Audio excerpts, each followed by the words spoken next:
দুটো পাকে একে অপরের সাথে এইভাবে লাগাতে হবে, বোঝা গেছে?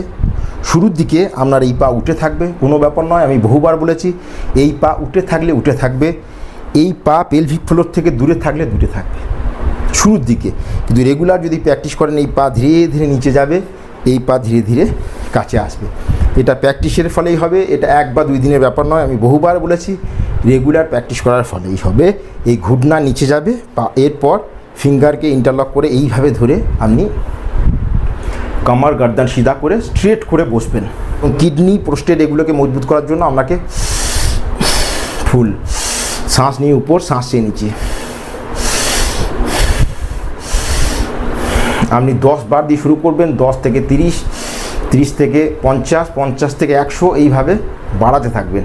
আপনি বুঝতে পারবেন যখন এইভাবে আপনি করতে থাকবেন তখন আপনার পেলভিক ফ্লোর ধীরে ধীরে স্ট্রেচের সৃষ্টি হবে, আপনি করার সাথে সাথেই বুঝতে পারবেন।